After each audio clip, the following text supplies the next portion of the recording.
Level penetrasi internet yang tinggi di Indonesia berdampak pada peningkatan aktivitas finansial digital di masyarakat. Tercatat menurut data yang dikemukakan oleh Gubernur Bank Indonesia Perry Warjio, transaksi uang elektronik hingga kuartal ketiga tahun 2021 meningkat sebanyak 45,05% year-on-year atau Rp209,81 triliun.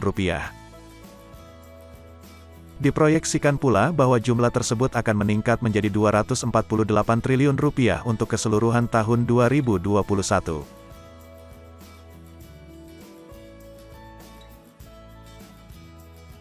Berbagai layanan digital banking berlomba-lomba menawarkan kemudahan dan kenyamanan dalam bertransaksi. Melihat dari laporan Bank Indonesia, kemajuan teknologi dalam fitur transaksi digital semakin dimanfaatkan oleh banyak masyarakat. Jika sebelumnya kebutuhan transaksi hanya mengandalkan mesin EDC, Electronic Data Capture, dan ATM Transfer, sekarang sudah banyak fitur-fitur baru seperti scan QRIS, QR Code, Mobile Transfer, dan lain-lain.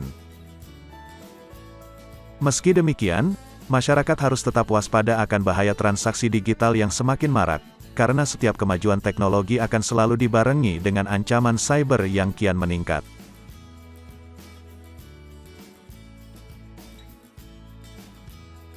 Hal itu ditekankan oleh Presiden Direktur PT ITSEC Asia, Andri Hutama Putra.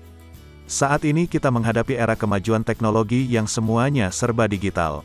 Seiring dengan kemajuan tersebut, awareness kita terhadap ancaman digital juga harus semakin ditingkatkan.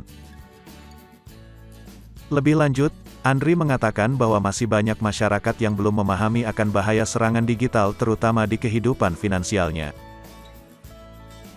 Sehubungan dengan hal tersebut, ITSEC Asia, salah satu perusahaan penyedia layanan keamanan informasi terbesar di Asia Pasifik, memberikan tips menjaga keamanan dalam bertransaksi digital.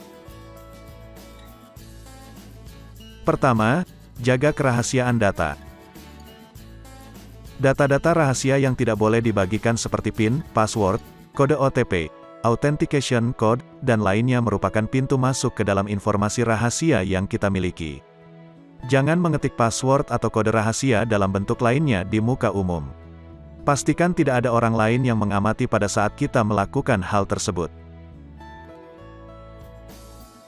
Kedua, gunakan alamat email khusus dan hati-hati membuka pesan masuk. Akan lebih baik dan aman jika kita memiliki email yang dikhususkan untuk keperluan-keperluan tertentu. Sebagai contoh, jika untuk kebutuhan transaksi e-commerce, baiknya email yang digunakan berbeda dengan email data pribadi bank dan kantor, sehingga lebih mudah mengidentifikasi jika ada email yang mencurigakan. Jangan sembarangan membuka tautan yang mencurigakan dalam pesan email, ini untuk menghindari serangan phishing yang meretas informasi seperti data login. Ketiga, aktifkan two-factor authentication dan notifikasi transaksi. Aktifkan opsi two-factor authentication untuk memberi pengamanan ganda terhadap transaksi digital.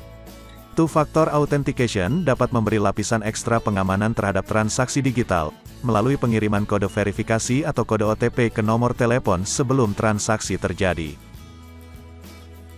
Selain itu juga aktifkan notifikasi transaksi, dan segera telepon pihak bank jika ada transaksi yang tidak dikenal. Keempat, selalu menjawab kepada pihak yang resmi.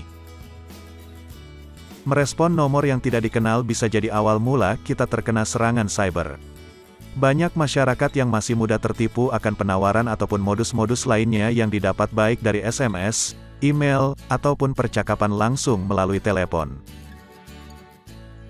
Masyarakat harus lebih kritis dalam menilai apakah informasi yang didapat tersebut sumbernya dari lembaga atau pihak yang resmi atau tidak.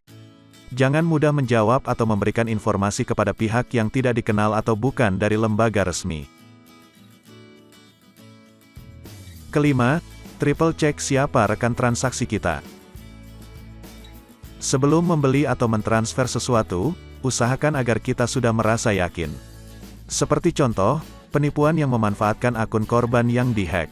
Banyak kasus di mana si penipu meminta transfer kepada kerabat atau teman baiknya.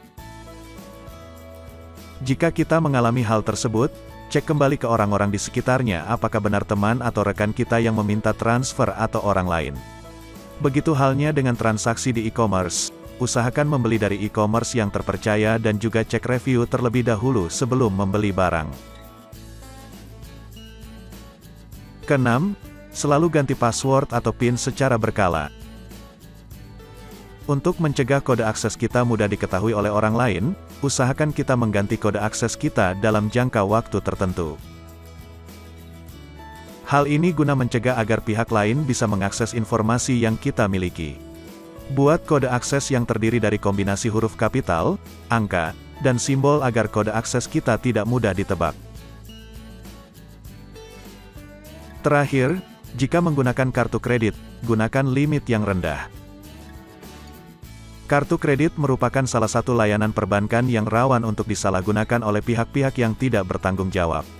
Untuk meminimalisir resiko yang mungkin kita dapat, gunakan kartu kredit dengan limit rendah agar jika kemungkinan terburuknya kita terkena serangan cyber, kerugian yang kita dapat tidak terlalu besar. Itulah pembahasan tentang 7 tips aman bertransaksi digital. Semoga tips ini bermanfaat dan tunggu tips-tips lainnya dari channel ini. Untuk itu, silakan like dan subscribe dan tekan loncengnya agar tidak ketinggalan tentang berita-berita terkini dan tips lainnya. Terima kasih.